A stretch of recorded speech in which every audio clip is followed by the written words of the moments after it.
이 시간 에베소서 6장 10절에서 18절까지 말씀 가지고 영적 전쟁과 전신갑주라는 제목으로 하나님의 말씀 일부 예배 말씀 전하도록 하겠습니다. 그림을 하나 보면서 설교를 시작하겠습니다. 이 그림이 무엇인지 아시나요? 너무나도 잘 아시네요. 여러분도 잘 알고 계신 스페인 작가 세르반테스의 소설 돈키호테 한 장면을 나타낸 그림입니다.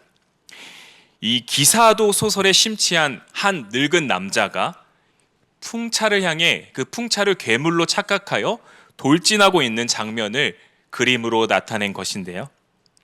저는 어렸을 때 이것을 동화로 읽었기 때문에 어떤 어리석은 기사의 우스꽝스러운 이야기라고 생각을 했습니다.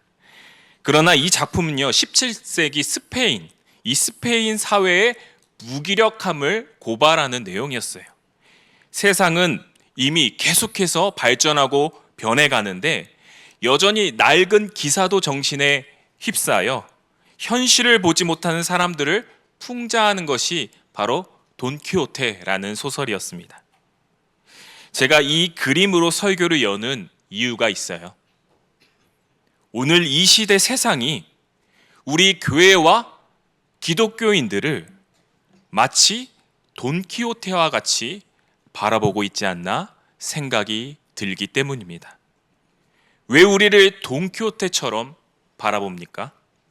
세상 사람들은 교회가 사랑과 희생, 용서와 같은 너무나도 구닥다리, 낡은 가치를 붙들며 살고 있다고 말합니다.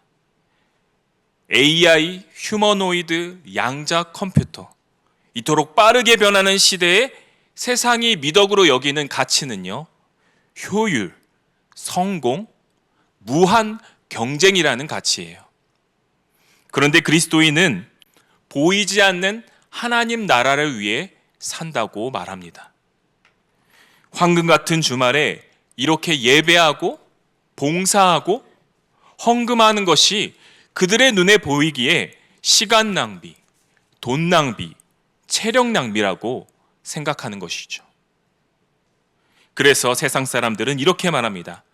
교회는 돈키호테와 같이 현실을 모르는 이상주의자들이 모인 곳이다. 그러나 사랑하는 성도 여러분, 우리는 정말 돈키호테와 같은 사람들입니까? 아니죠. 바울은 오늘 본문에서 우리에게 이렇게 선포합니다. 우리는 돈키호테가 아닙니다. 우리는 영적 전쟁터에 서 있는 주님의 용사입니다. 바울은 왜 우리를 전쟁터에 선 용사로 부르고 있을까요? 먼저 에베소서의 배경을 살펴보아야 합니다. 이 에베소 도시는 로마 제국의 4대 도시에 들 만큼 정치와 경제, 무역, 문화와 종교의 중심지였습니다. 특히 이곳에는 세계 7대 불가 사이로 꼽히던 아데미 신전, 아르테미스 신전이 있었는데요. 이 축구장을 덮고도 남을 만큼 아주 큰 신전이었습니다. 풍요를 상징하는 이 아데미 여신을 숭배하려고 해마다 로마 전국에서, 제국의 전 지역에서 사람들이 몰려드는 아주 화려한 도시, 번잡한 도시, 분주한 도시가 바로 이 에베소 도시였습니다. 그런데 이 도시를 사로잡은 또 하나의 거대한 사상이 있었습니다. 그것은 바로 로마 황제 숭배의 사상이었죠. 에베소 시의회는요, 일찍이 초대 황제 아우구스투스를 신이자 인류를 구원할 구원자로 추앙하는 결정들, 칙령들을 내렸습니다. 그래서 로마 황제와 로마 국가로부터 나오는 그 권력과 평화를 이 에베소 도시도 누리기를 원했다는 것이죠. 감옥에 갇힌 바울은 자신이 세운 그 에베소 교회의 현 상황, 그 사회의 현실을 너무나도 잘 알고 있었습니다. 그래서 성도들이 그들의 상황을 정확하게 인지하기를 원했다는 것이죠. 에베소서 6장 12절 말씀을 우리 다 함께 읽어보도록 하겠습니다. 우리의 씨름은 혈과 육을 상대하는 것이 아니요 통치자들과 권세들과 이 어둠의 세상 주관자들과 하늘에 있는 악의 영들을 상대함이라. 아멘. 우리의 싸움은 눈에 보이고 손에 만져지는 혈과 육의 싸움이 아니라고 바울은 말합니다. 그렇다면 우리의 상대는 누굽니까? 통치자, 권세자들, 그 배후에 있는 어둠의 세상 주관자들, 하늘에 있는 악의 영들, 곧 날마다 우리를 무너뜨릴 간계를 꾸미는 사탄, 마귀가 우리의 대적 상대라고 하는 것이죠. 그림으로 보면 이 에베소 교회의 상황이 이러했을 것입니다. 한쪽에는 아데미 신전이, 다른 한쪽에는 로마 황제의 동상이 그 도시를 감싸고 있고 그 도시를 주관하고 있었습니다. 에베소 성도들은 이 거대한 어둠의 세력 속에서 정말 어렵게 신앙생활하고 있었던 것이죠. 오늘날 우리의 상황도 이와 다르지 않습니다. 사람의 힘으로는 도무지 감당할 수 없어 보이는 이 어두운 세력 앞에서 바울은 무엇으로 우리가 맞서야 한다고 말하고 있습니까? 에베소서 6장 10절에서 11절 우리 다 함께 읽어보도록 하겠습니다. 끝으로 너희가 주 안에서와 그 힘의 능력으로 강건하여지고 마귀의 간계를 능히 대적하기 위하여 하나님의 전신 갑주를 입으라. 아멘. 바울은 무엇으로 싸우라고 말하고 있습니까? 주 안에서와 그 힘의 능력으로 싸우라고 말하고 있습니다. 우리의 힘과 능력이 아닙니다. 세상에 있는 지혜와 능력이 아닙니다. 오직 예수 안에 있는 힘과 능력으로 우리가 그것을 가지고 세상과 맞서 싸워야 한다는 것이죠. 또한 바울은 무엇을 입으라고 말하고 있습니까? 하나님의 전신 갑주를 입으라 말하고 있습니다. 누구의 갑주를 입으라고요? 하나님의 전신 갑주를 입으라고요. 하나님의라는 소유격이 붙어 있습니다. 그렇습니다. 우리는 내 지식과 경험, 세상의 지혜와 능력을 의지하는 것이 아니라 하나님의 힘과 능력을, 그 능력을 힘입고 하나님의 전신갑주를 입어야만 이 세상 악한 권세와 맞서 싸울 수 있다는 것이죠. 그렇다면 바울이 말하는 이 하나님의 전신갑주는 구체적으로 무엇을 말하는 것일까요? 그 여섯 가지 갑주가 오늘 본문에 나옵니다. 에베소서 6장 14절부터 17절까지 말씀을 우리 한 목소리로 읽도록 하겠습니다. 그런즉 서서 진리로 너희 허리띠를 띠고 의의 호심경을 붙이고 평안의 복음이 준비한 것으로 신을 신고 모든 것 위에 믿음의 방패를 가지고 이로써 능히 악한 자의 모든 불화살을 소멸하고 구원의 투구와 성령의 검 곧 하나님의 말씀을 가지라. 아멘. 바울은 악한 권세와 맞서 싸우는 하나님의 전신갑주를 설명하기 위해 로마 군인의 완전 무장 이미지를 가져오고 있습니다. 허리띠, 호심경, 신발, 방패, 투구, 검, 이 총 6가지. 이 총 6가지의 전신갑주를 오늘 한번 하나씩 다시 살펴보려고 합니다. 한 번 이상은 여러분들이 이 설교나 말씀을 들으셨겠지만 오늘 시간상 깊게 다룰 수 없지만 하나씩 그림으로써 우리가 짚어가면서 그동안 잊고 있었던 이 전신갑주의 능력이 무엇인지 깨닫고 그것을 경험할 수 있는 저와 여러분 되시기를 간절히 소망합니다. 첫 번째는요, 진리의 허리띠입니다. 여기 그림에 잘 나와 있죠. 그림에 보시면요, 허리띠가 채워져 있습니다. 당시 로마인들은요, 저 빨간 옷, 하얀 옷 여러 가지 색깔이 있지만 토가라는 옷을 입고 있었습니다.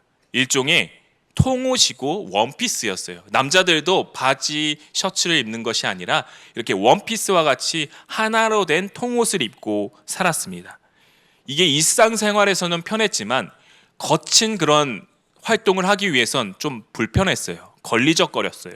막 흘러내리고 그랬습니다. 그래서 이 토가라는 옷에 꼭 필요한 것이 있었어요. 전쟁을 나가거나 격한 일을 할 때 꼭 필요했던 것이 바로 허리띠였다는 것입니다. 이 허리띠를 단단히 조여야지만 활동적인 일을 할 수 있었다는 것이죠.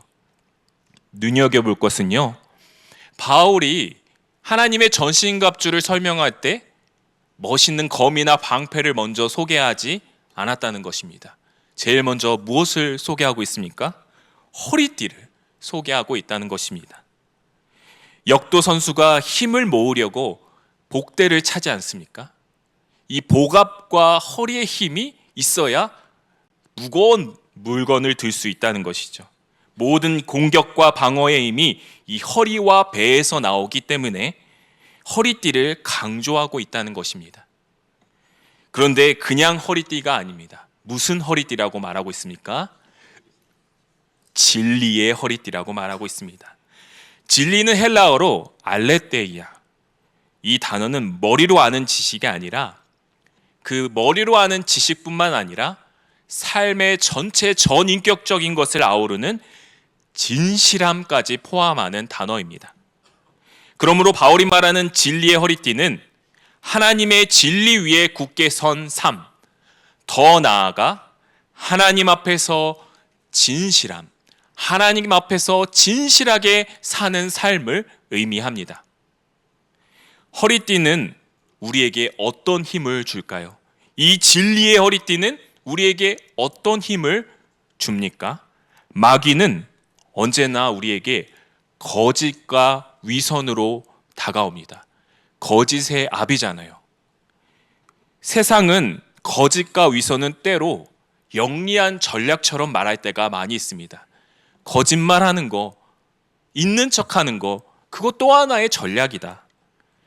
그러나 신앙에서 거짓과 위선은 하나님과 우리 사이를 멀어지게 만드는 치명적인 독이 됩니다. 하나님 앞에서 우리는 진실하게 살아야 합니다. 또 세상 속에서 그 하나님의 진리를 가지고 진실하게 살아야 합니다. 그것은 마귀의 간계를 막고 우리를 단단히 붙들어주는 힘과 무기가 된다는 것이죠. 하나님은 진실하신 분이시기 때문에 진실로 마음의 허리띠를 동이는 그의 모든 자녀들에게 그의 삶을 굳건하게 세워주시고 지키시고 보호하신다는 것입니다. 진리의 허리띠를 두른 성도는 세상 앞에서 위축되지 않고 당당하게 굳게 서 있을 수 있습니다. 그러므로 사랑하는 성도 여러분, 오늘 바울이 말하는 이 첫 번째 갑주인 진리의 허리띠, 즉 하나님 앞에 정직하고 진실한 삶으로 허리띠를 단단하게 조일 수 있는 저와 여러분 되시기를 간절히 소망합니다. 두 번째는 의의 호심경입니다. 가슴에 이렇게 갑옷이 장착되어 있죠. 호심경은 어디를 보호하는 것입니까? 가슴을 보호하고 있습니다. 이 가슴 안에는 여러분 무엇이 있나요? 심장이 있죠. 피를 순환시키는, 피를 돌게 만드는 심장이 있습니다. 그 중요한 심장을 지키는 것이 바로 이 호심경이었습니다. 그런데 그냥 호심경이 아니에요. 무슨 호심경이에요? 의의 호심경입니다. 의는 구약적인 의미로 하나님 앞에 설 수 있는 기준을 말합니다. 사람은 스스로 이 하나님 앞에 설 수 있는 기준을 갖출 수가 없어요. 자격을 갖출 수가 없어요. 그러나 우리는 예수 그리스도의 십자가 대속으로 우리가 결코 갖출 수 없었던 하나님의 의를 입게 되었습니다. 하나님의 의가 우리에게 전가된 것이죠. 신학에서 이것은 칭의라고 말합니다. 의의 호심경은 내가 쌓아 올린 공로가 아니라 그리스도께서 입혀주신 옷이라는 것이죠. 그러므로 의의 호심경은 우리의 영혼의 심장을 지키고, 지킬 뿐만 아니라 하나님의 거룩하심을 향해 나아가는 심장박동을 멈추지 않게 합니다. 그 심장박동을 더욱 크게 뛰게 만든다는 것입니다. 사랑하는 성도 여러분, 여러분의 심장은 뛰고 있습니까? 가슴을 만져보면 심장이 뛰고 있겠죠. 안 뛰면 병원에 가보셔야 합니다. 그렇다면 여러분의 영혼의 심장은 지금 뛰고 있습니까? 만약에 뛰고 있지 않는다면 우리는 이 의의 호심경을 두고 온 것입니다. 우리 가슴에 장착하지 않은 것입니다. 의의 호심경을 입은 성도는 멈췄던 영혼의 심장이 다시 뛰게 됩니다. 죄로 굳어졌던 그 가슴이 하나님의 거룩하심을 사모하며 다시 심장 박동하기 시작합니다. 그 심장이 뛸 때 우리는 불의를 보고 기뻐하지 않고 불의 앞에서 당당하게 맞설 수 있는 힘을 얻게 된다는 것이죠. 세상은 우리에게 절대 손해보지 말아라, 그까짓 것 좀 눈 적당히 감아라, 이렇게 말합니다. 그러나 의의 호심경을 입은 성도는 그러한 유혹 앞에 절대 흔들리지 않습니다. 사랑하는 성도 여러분, 예수님께서 십자가의 희생으로 값없이 입혀주신 이 의의 호심경을 두르시고 영혼의 심장이 다시 힘차게 뛰는 삶을 사는 저와 여러분 되시기를 주님의 이름으로 간절히 소망합니다. 세 번째는 평안의 복음 신발입니다. 이 발 쪽에 신발이 이제 신겨져 있죠. 여러분, 신발도 갑주에 포함이 될까요? 고대 전쟁에서는요, 먼 길을 차 타고 가는 것이 아니라 걸어가야 했습니다. 또 험난하고 아주 위험한 지형들이 많이 있었어요. 그래서 튼튼하고 오래 걸을 수 있는 편한 신발이 꼭 필요했습니다. 그리고 로마 군인의 신발은 저 밑창에 쇠 못들이 조그만 것들이 박혀 있기 때문에 어떤 땅에서도 미끄러지지 않고 굳게 서 있는 그러한 역할을 감당했습니다. 그렇다면 바울은 왜 이 신발과 평안의 복음을 연결시키고 있는 것일까요? 바울은 이 이미지를 이사야서, 구약의 이사야서에서 가져오고 있습니다. 이사야 52장 7절 말씀 다 함께 읽어보겠습니다. 좋은 소식을 전하며 평화를 공포하며 복된 좋은 소식을 가져오며 구원을 공포하며 시온을 향하여 이르기를 내 하나님이 통치하신다 하는 자의 산을 넘는 발이 어찌 그리 아름다운가. 하나님께서는 이 이사야 선지자의 예언을 통해 장차 오실 예수 그리스도의 십자가로 이루어지는 이 복음이 온 세상에 평안을 가져올 것이라고 예언하고 계십니다. 그러므로 전신갑주의 이 신발, 평안의 복음의 신발은요, 평안이 주는 하나님의 평안, 복음이 주는 하나님의 평안을 가리키고 있습니다. 세상은 우리에게 말합니다. 더 빠르게, 더 강하게, 최신 지식과 힘으로 무장하고 앞서 나가야 한다. 그러나 세상의 힘과 능력으로는, 그 세상의 힘과 능력으로 내딛는 발걸음은 우리에게 불안만 안겨줍니다. 남보다 뒤처지지 않을까, 가진 것을 잃을까 하는 이 비교와 두려움이 우리의 발걸음마다 따라 붙는다는 것이에요. 그러나 평안의 복음의 신발은 이 세상의 한복판에서도 미끄러지지 않고 우리를 굳게 세워줍니다. 굳게 설 수 있도록 우리를 지탱해 준다고 하는 것입니다. 그러기에 우리의 발걸음은 세상의 발걸음과 전혀 다릅니다. 조롱과 거절을 당해도 복음의 발걸음은 멈추지 않습니다. 넘어져도 쓰러져도 그 복음의 평안이 우리를 다시 일으켜 세웁니다. 그러므로 사랑하는 성도 여러분, 오늘도 세상이 주는 불안의 신발을 벗으시고 평안과 복음의 신발을 신어 어두운 세상 가운데 넘어지거나 미끄러지지 않고 굳건히 설 수 있는 저와 여러분 되시기를 주님의 이름으로 간절히 소망합니다. 네 번째로 믿음의 방패입니다. 로마 군인들에게는 두 가지 종류의 방패가 있었습니다. 하나는 작은 손방패고 하나는 그림에 나와 있듯이 아주 큰 문짝만한 긴 방패였습니다. 바울이 말하는 방패는 무엇일까요? 크고 긴 방패였습니다. 고대 전투에서는요, 방패술이 정말 중요했는데요. 앞뒤, 좌우, 화살이 빗발처럼 쏟아집니다. 조금이라도 틈이 있으면 그곳으로 화살이 뚫고 들어옵니다. 그래서 로마 군대는 서로 미리 연습을 하고 훈련을 해서 합을 맞추어 이 큰 방패를 거북이 등껍질같이 서로를 보호하는 방어막으로 만듭니다. 여러분들 영화를 보시면 고대 로마 전투를 보시면 잘 볼 수 있을 거예요. 그래서 이 방패는요, 나 혼자만의 방패가 아니라 서로를 덮어주는 믿음의 방패가 된다는 것입니다. 사탄 마귀는요, 성도들의 틈을 노립니다. 교회의 틈을 노립니다. 교회의 갈등과 분쟁 그 틈을 기가 막히게 하고 그곳으로 불화살을 쏩니다. 그러나 바울은 이 믿음의 방패를 강조함으로써 우리가 서로를 보호하는 믿음의 공동체가 되어야 한다고 말하고 있습니다. 바울이 말하는 여기서 믿음이란 하나님을 전적으로 의지하는 것을 말합니다. 하나님을 전적으로 의지하는 것. 그런데 그 믿음은 결코 우리를 홀로 서게 하지 않고 한 몸이 되게 함께 서게 만든다고 하는 것입니다. 세상은 우리에게 각자의 믿음대로 살아라, 저마다의 신념이 옳다, 그렇게 살아라 말하고 있습니다. 그러나 우리는 오직 예수 그리스도로 말미암은 하나의 믿음 공동체로 살아가는 줄 믿습니다.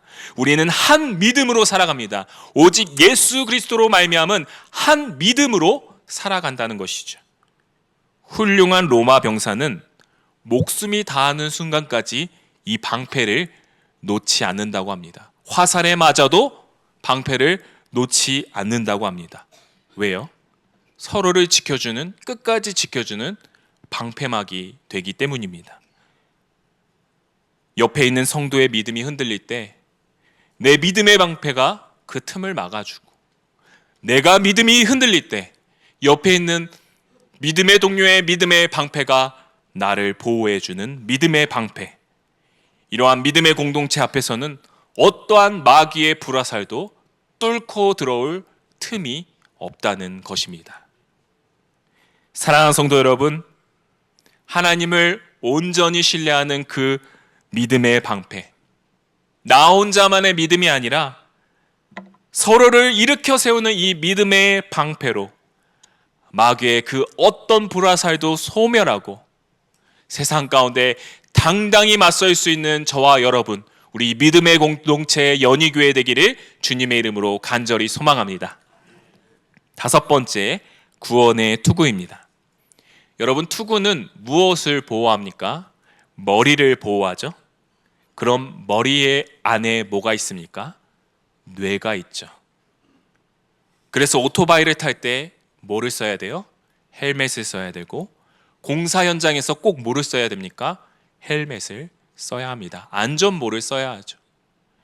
현대의학이 규명하는 죽음은요, 심장이 멈추는 것이라고 말합니다.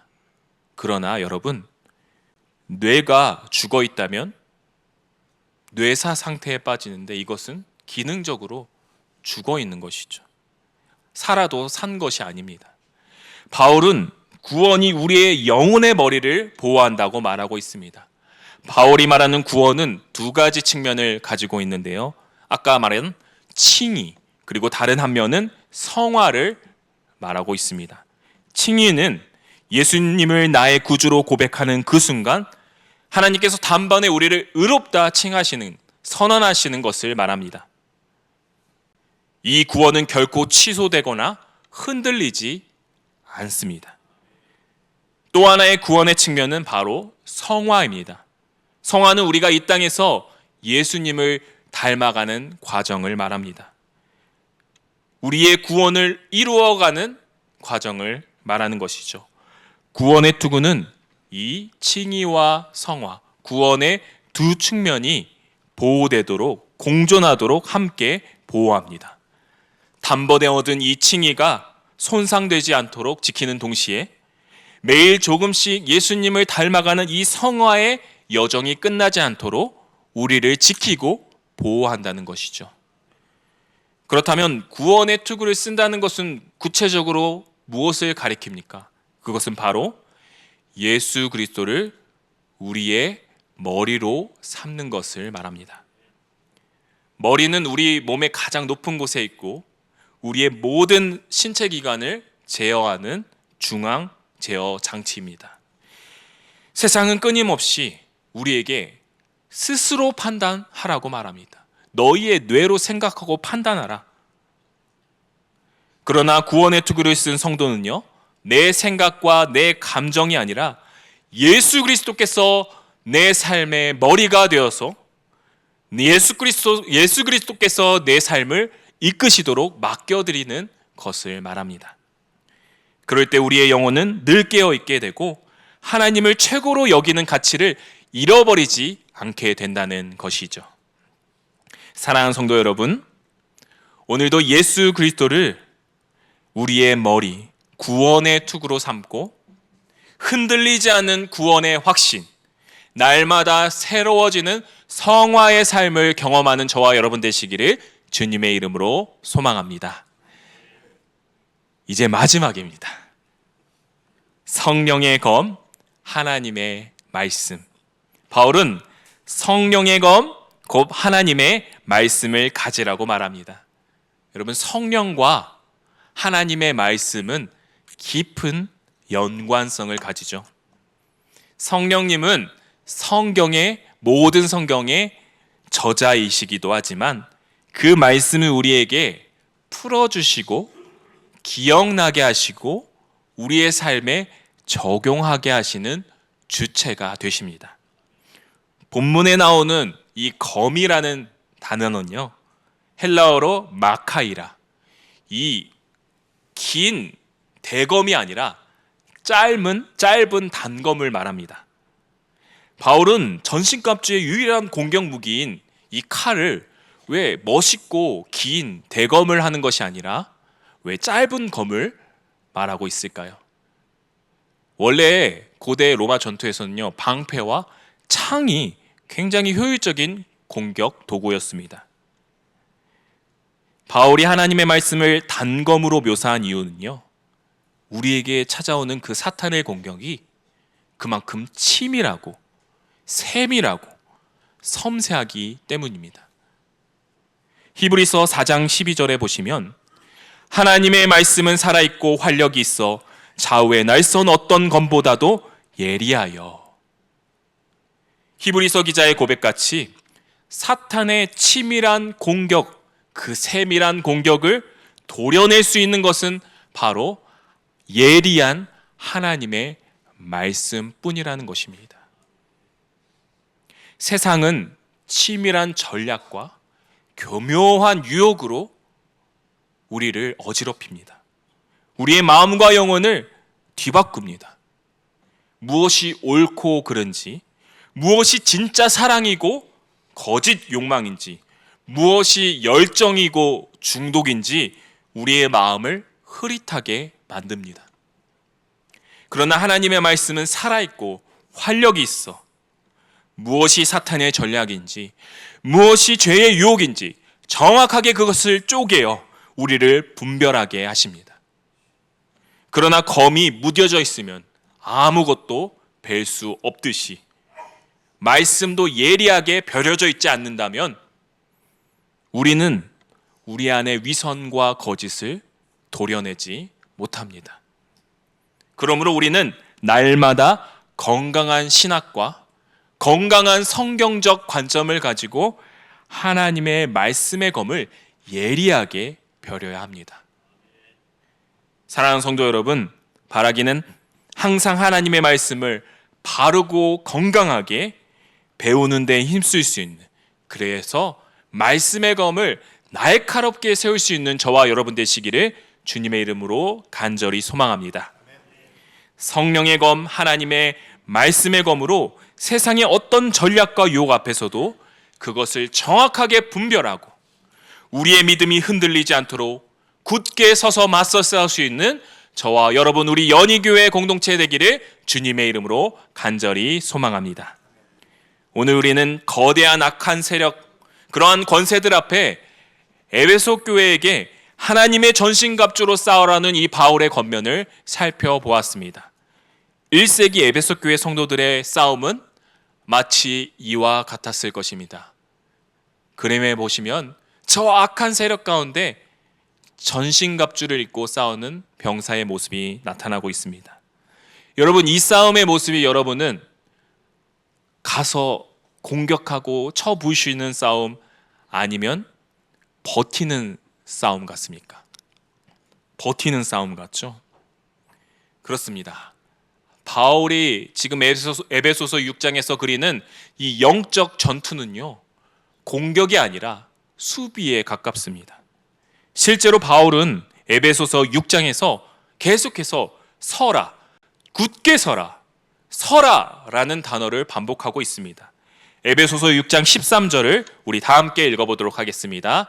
그러므로 하나님의 전신갑주를 취하라. 이는 악한 날에 너희가 능히 대적하고 모든 일을 행한 후에 서기 위함이라. 아멘. 우리의 영적 정쟁은 버티고 서는 것이라고 바울은 말하고 있습니다. 그래서 세상은 우리를 어리석은 싸움, 지는 싸움을 하는 것이라고, 그래서 너희는 돈키호테와 같은 싸움을 하고 있다라고 말할 수 있는 것이죠. 그러나 사랑하는 성도 여러분, 다시 한번 말씀드립니다. 우리의 싸움은 결코 돈키호테와 같은 싸움이 아닙니다. 왜냐하면 예수 그리스도께서 십자가 부활과 그 능력으로 말미암아 이미 사탄의 머리를 박살내시고 완전한 승리를 우리에게 이루셨기 때문입니다.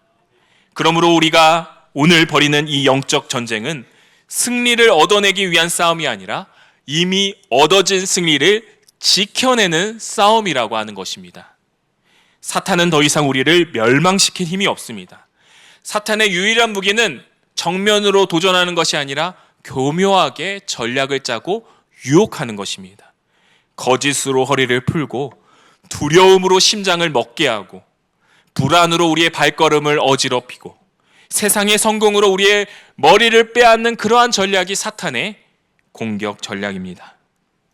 그러므로 우리는 이 사탄의 관계를 대적하기 위해 끝까지 믿음을 지키고 굳게 서기 위해 하나님의 전신갑주를 항상 입어야 한다는 것이죠.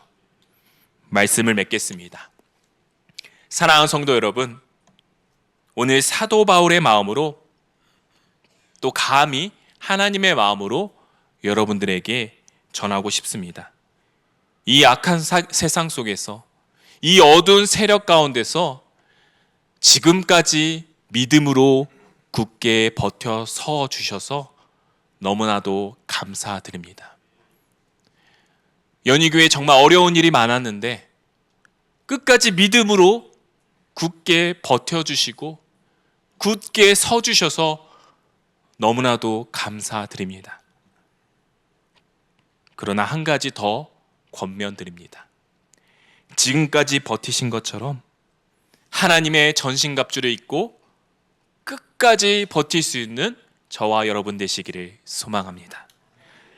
여러분의 힘으로 말고요, 하나님의 전신갑주, 하나님께서 주신 힘과 능력으로요, 진리의 허리띠, 의의 호심경, 복음의 신발, 믿음의 방패, 구원의 투구, 말씀의 검. 매주일 예배를 통해, 여러분의 삶의 예배를 통해, 말씀과 기도를 통해 이 6가지 무기를 항상 정비하시고 갈고 닦으시고 다시 한번 무장하십시오. 그렇게 한다면 이 약한 세상에 주님 다시 오시는 그날까지 우리는 굳게 서서 주님의 용사로, 또한 마침내 하늘의 영광과 참된 승리를 맛보게 되는 저와 여러분, 우리 예수가족 연희 공동체 될 줄 믿습니다.